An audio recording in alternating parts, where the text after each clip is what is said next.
Today, the subject which we are going to talk about, or the briefing about the subject, is the international marketing. And marketing, as we know, is quite a generic term, and wherein, depending on the different products, different services which have been offered by the companies, the strategies would vary from one company to the other company. So similarly, when we talk about the difference of the products and the services from company to company, similarly the way there is a variation as far as the selling of these products are concerned from one state to the another state, and from one country to the another country. So that is how the need arrived, wherein it was very essential to understand the international standards, and accordingly, have a framework wherein we can focus more on the marketing with respect to the international markets.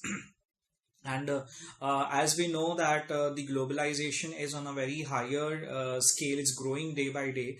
And considering those parameters, understanding the customer's need as far as the international market is concerned, it became a mandatory for the companies to have an exclusive marketing strategies, wherein the entire structure or entire plan is being designed with respect to the international markets. And that is the reason we have named it, or we call it as exclusively international marketing. So under this subject, you will be dealing with five units. The first unit which talks about the basics of international marketing. The international market, the need why international markets are in demand these days is because of, you have, for the companies it's a beneficial that there is a larger market, larger segment, the demand of the product can be on a larger scale. There is a potential wherein the companies can benefit a lot. There is an exposure for the product and services which company is offering. So understanding the channels, understanding these areas under the international market is very important.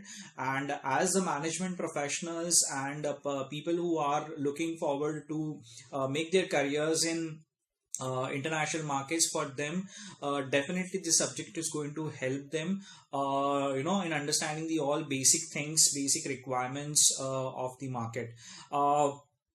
So the first unit will give you an insight about the international marketing, what is its importance, and what kind of what's the scope for the international marketing, and how important it is as far as the companies are concerned, or as far as the different brands are concerned.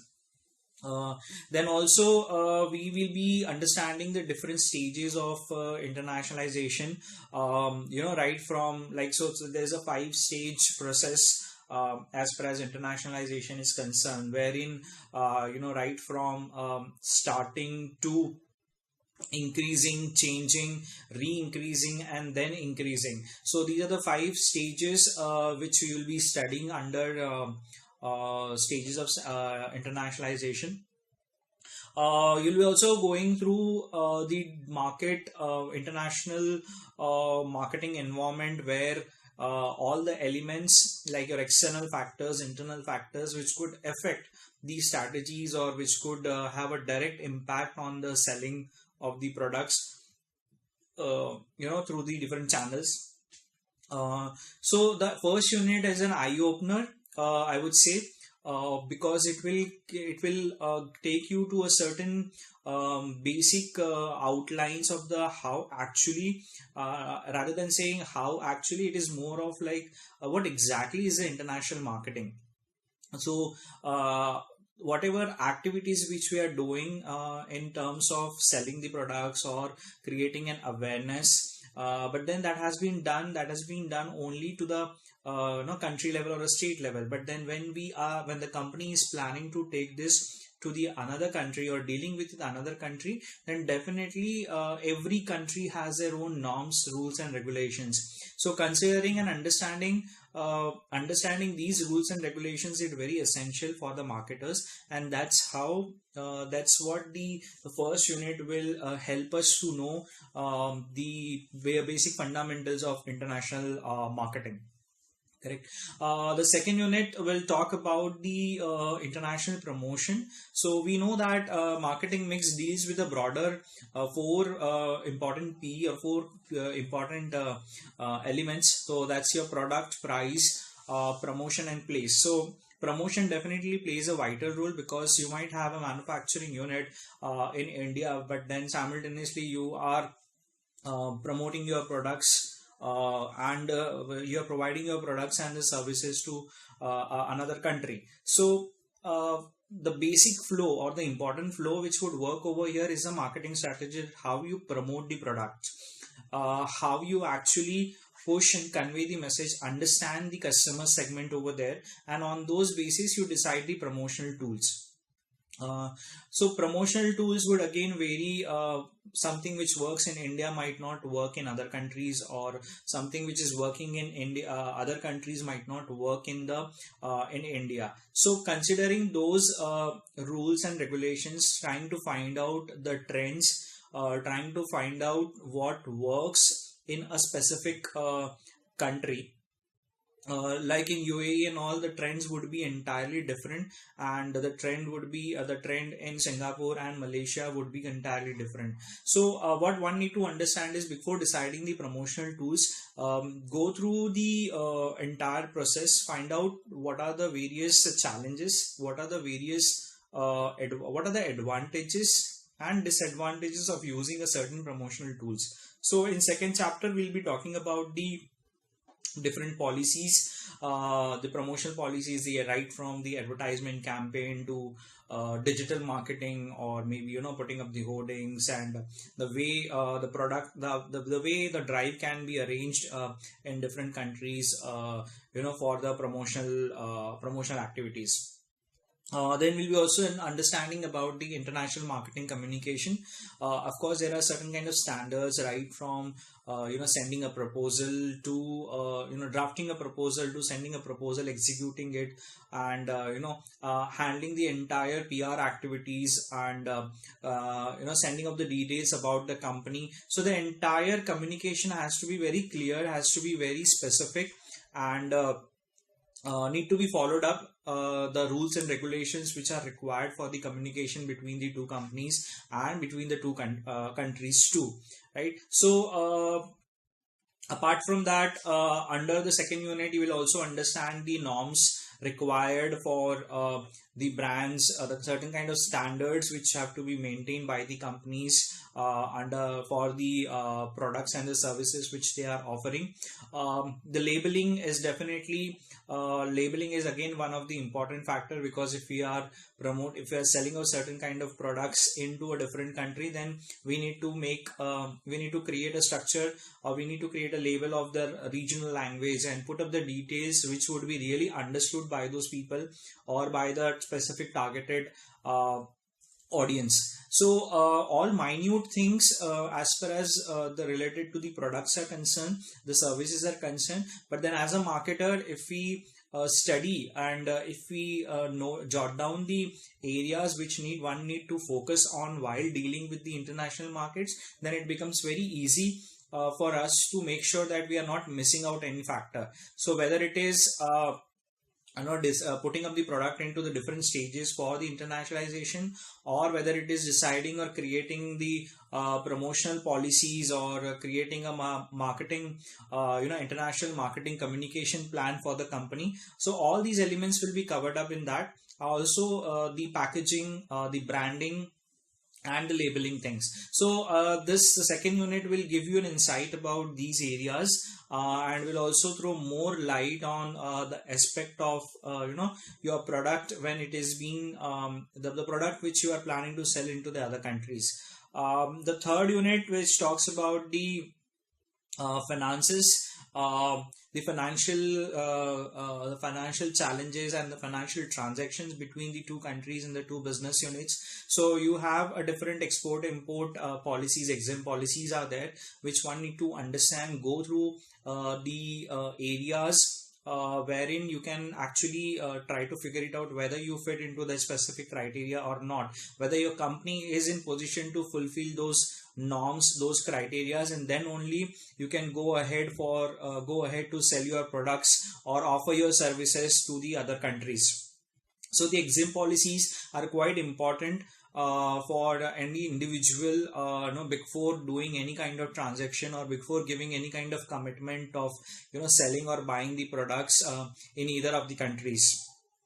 There are financial supports. The Again, the challenges of the pre shipment finance and the post shipment finance, wherein the deals before procuring and after procuring the products and services, the financial matters have to be very understood minutely, and the transactions have to be done very clearly, considering all the taxes, all the rules and regulations, the convenience charges, and the charges which have to be borne by the parties, or the charges which would maybe some charges would not be add on to the country like India, but then when we are selling of the products and services, other countries might have some additional charges which need to be considered, and accordingly the entire financial model has to be understood, for which you need to go through the rules and regulations and the entire the journal of the exim policies. Then the fourth unit is all about the market entry mode strategies, and you have pricing methodologies, pricing strategies to be chosen. Then you have distribution strategies. In what way can you create a distribution channel? How feasible it is for companies to set up the distribution channel, and what way, and simultaneously what will be the feasible options or feasible choice for the companies to wherein they can push their products into the market.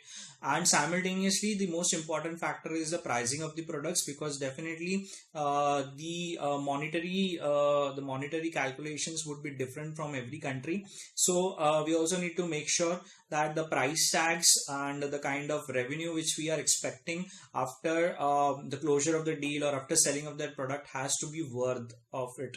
So choosing up a right appropriate pricing strategies, considering the standards, considering the norms of the international market, will really help and give justification to the business. And simultaneously the distribution channel, or the combination of different transport ways or mode of sending the products from one place to the other place and deciding the specific pattern which is required, fulfilling the norms, fulfilling the criterias, wherein we can actually send the product from one country to the other country, or the vice versa. So the norms have to be understood, and if we and of course the transportation cost and the other handling charges are to be considered before we decide the price of the product, or before we move ahead in putting up the tag for the product. So that's what is then definitely there would be a variation as far as the export things are concerned. Some of the products which could be selling off for a certain price in India would not be the same in Dubai, or maybe some other countries, or maybe some products which are being sold off in US would have a different price tags, would have a different price rates in India, and maybe some other neighboring countries. So understanding the export fundamentals, understanding the ROI, understanding the investments, understanding the channels which have been used, and the kind of product which you have, the kind of targeted audience you have, the pricing strategies will definitely have a greater impact. And it's something which is very sensitive and need to be planned along with the proper calculations, and make sure that the transactions are done in a very better way. So that is what about the fourth unit of the international marketing would brief you about, giving you more options about what are the suitable pricing strategies which one can choose from, and then why we should choose a specific. So understanding these types of strategies will be very easy for you to decide a certain kind of a transaction to be done, and you will come to know whether what is the feasibility of doing a certain kind of deal with the other countries. So that's how the fourth unit will talk about. The fifth unit will talk about the MNCs, the globalization, so the multinational corporations. That's a trend wherein companies are in India, like in India, if we talk about, so you have a well-established MNCs, right from Microsoft, IBM, PepsiCo, Citigroup. So these are the companies who have been established their base, they have established, and they are like providing the services, they are selling of their products and products, goods into Indian market. And simultaneously they are also contributing, wherein the standard of living is being increased. There's a more demand, there is a more opportunity for people to explore the market. So MNCs are definitely playing a vital role as far as especially when we talk about the country like India, and greater opportunities. And you see that's how it also helps the entering of these MNCs also help to get into diversified projects, diversified product line, which could help and which could push the economy, which could push the market of the Indian, and also it will make available of uh, different product segments which might not be possible for to explore in country like India. So MNCs, that's what we'll be looking at, and I would be analyzing which are the different MNCs and how they are working, what are their marketing strategies as far as their products and services are concerned. So that's what fifth unit is, and which would also touch the lines of the international trade, understanding the different laws, understanding different trade barriers which one need to come across while dealing with while dealing with the other countries. So these five units of international marketing would give you a clear picture about how the marketing is done at an international market and how it should be done, what are the precautions one need to take care of while dealing with the international marketing, what are those pointers which one need to take care of while deciding and while planning the the marketing layout or marketing plan for the other countries. And it also gives you an insight about the focusing on pricing, understanding the export import policies, understanding the basic fundamentals when we are having or when we are dealing with the companies from the two different countries.